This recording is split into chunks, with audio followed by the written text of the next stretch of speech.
So welcome to our meditation time today. I invite you just to become comfortable in whatever spot that you have chosen for yourself, whatever physical configuration that looks like. Just be comfortable. Maybe you close your eyes.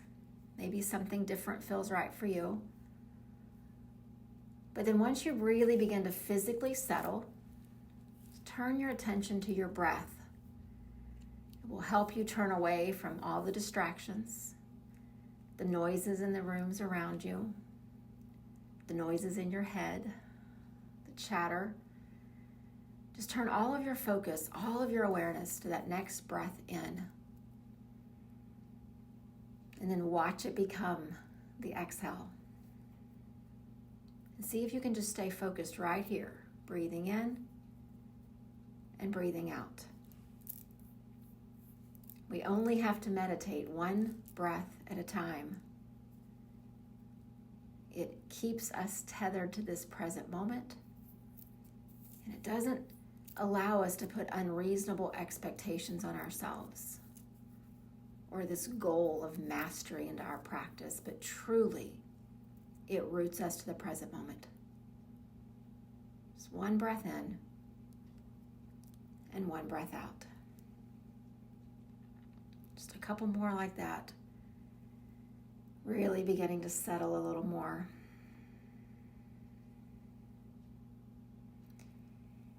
And as we're exploring these Yoga Sutras, these 195 different statements about how to do and be and live yoga, we turn our attention to this eighth limb that we're given in these ancient writings. And it's this limb that is called Samadhi. And oftentimes when we're beginning to practice and learn, most of us in our very rational, very logical way of thinking, we focus on the first 7 because they're tangible. They tell us how to treat each other. They tell us how to take care of our bodies, how to move with intention, how to breathe, how to meditate. But this 8th limb, it's not quite as concrete. And so sometimes we just like to kind of set it to the side and think it's not for us. It's for those people on the side of the mountain in the cave who are dedicated to this practice every hour that they are breathing. But I would tell you that we too are dedicated to this practice every hour that we're breathing. We just don't sit in a cave. We move through the world. We go to work. We take care of our families. We pay our bills. We clean our homes. And what the author of the Yoga Sutras would tell us from when he wrote these nearly 3,000 years ago, he would say, I've written these for you, the householders, the people who are out there living in the world, so that you will have every tool, every resource to make this living just a bit more peaceful. And so Samadhi, that's the Sanskrit word, and there's so many English words that we can translate it into. This ultimate bliss, this abiding peace. The Buddhists would call it nirvana. The Christians might call it glimpses of heaven. But it's this idea of no matter what your spiritual practice is and no matter what traditions you have and how you practice, it's this idea that when we can quiet the chatter of our mind, we can bring health and healing to our physical self, our mental self, our emotional self.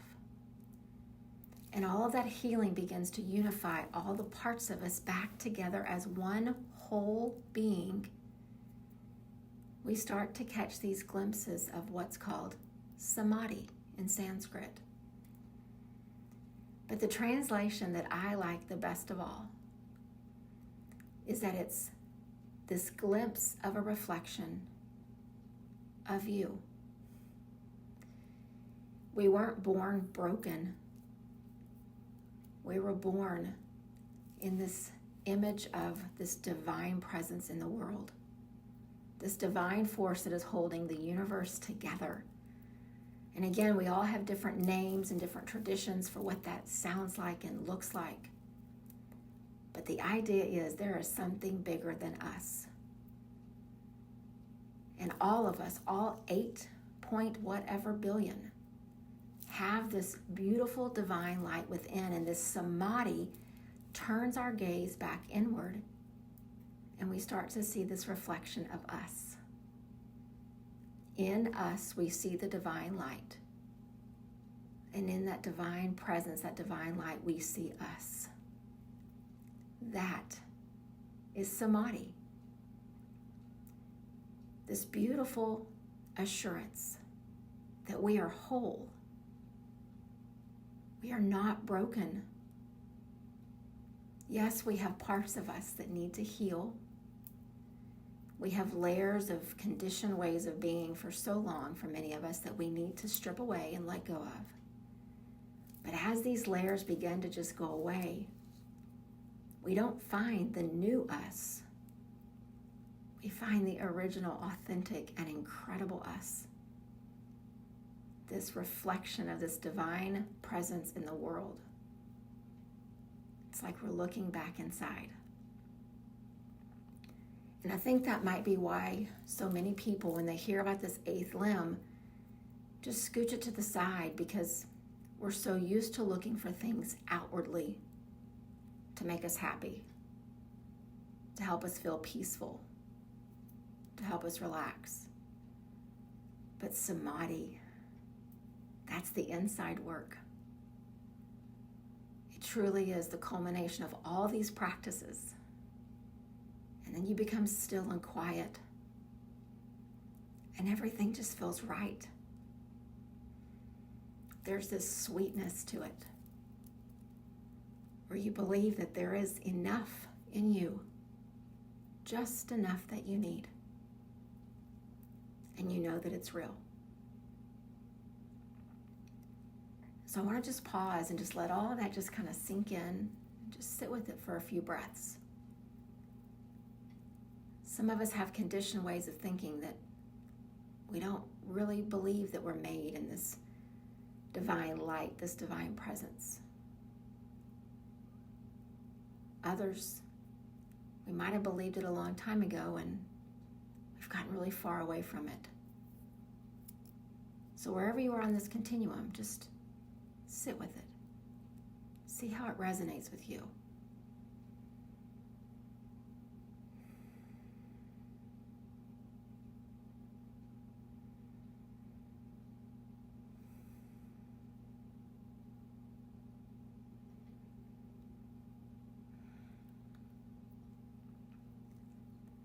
I think that's why so many people, when they're leading us into meditation, encourage us to close our eyes.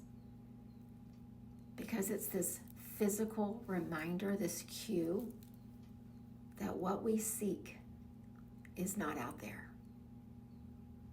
What we seek is right in here. And so as your eyes are either closed or your gaze is just cast down so there's no distractions, just imagine that there is this mirror right there deep in your soul. And when you look in that mirror, there's no judgment. There's no critique of the lines and the wrinkles and the edges of how you physically are. There's just this sweetness of realizing you are whole. You are just as you are meant to be in this moment. So just as you turn your attention inward, see if you can imagine seeing that. This internal mirror of your soul.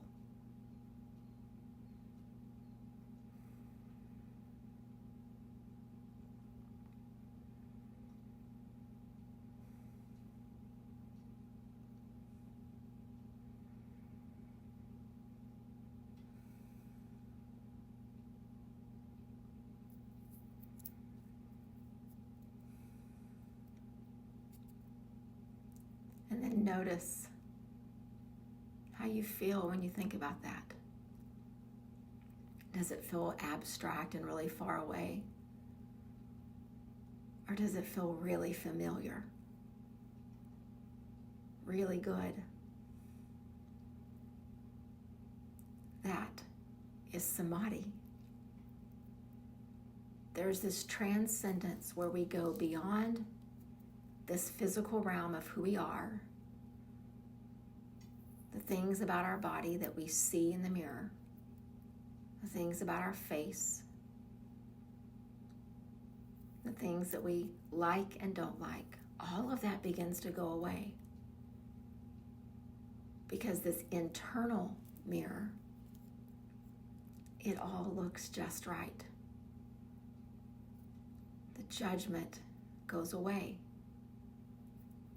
Because if we truly believe, or we are truly trying to believe, that there is this divine force in the world that is holding it all together, including us, and that we are part of that, and that is part of us,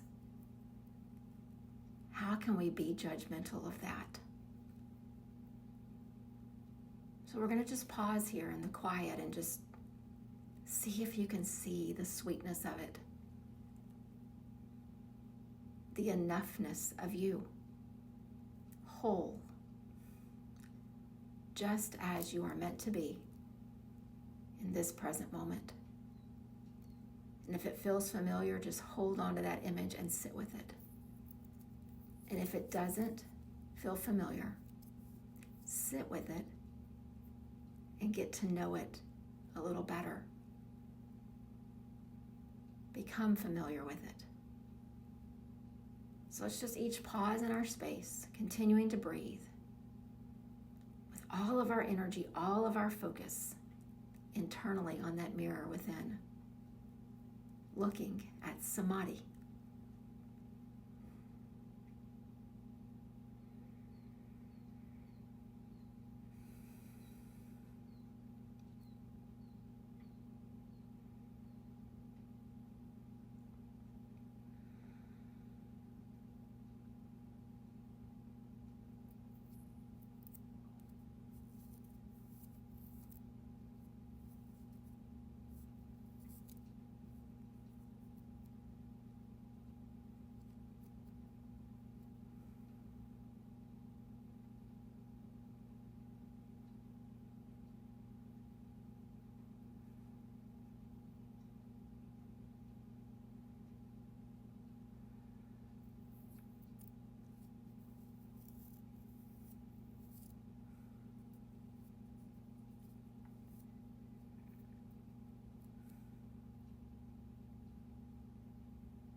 And as you continue to breathe, just notice how you feel. Not judging it, just embracing it, accepting it. There's a line in the Bhagavad Gita, this beautiful text that teaches us the guidance for living in this contemporary world. But there's a line that says, see God in everyone and see everyone in God. And you can substitute the word God for another name that might have meaning for you. But the premise is the same. No division, just unity. When you can begin to do that and see yourself in that as well, you'll live your life from a place of abundance, knowing that you are whole, and that there is a divine presence, light, just illuminating from within you. Yes, there is still work. There are still conditioned ways that we have to let go of and loosen their grip on our lives. There's thoughts and there's attitudes that we need to keep healing and sitting with. We don't have to do those things to see that presence within. We have to do those things so that they don't get in the way of seeing the presence within. And so as we close our practice, I encourage us all, embrace all the teachings of yoga, the concrete ones that tell you how to move your body and how to breathe, as well as the ones that sound so far away. This idea of Samadhi, transcending all the logical, rational parts of our thinking mind and seeing pure light. Feeling the familiarity of it and knowing that it's been there all along. Namaste.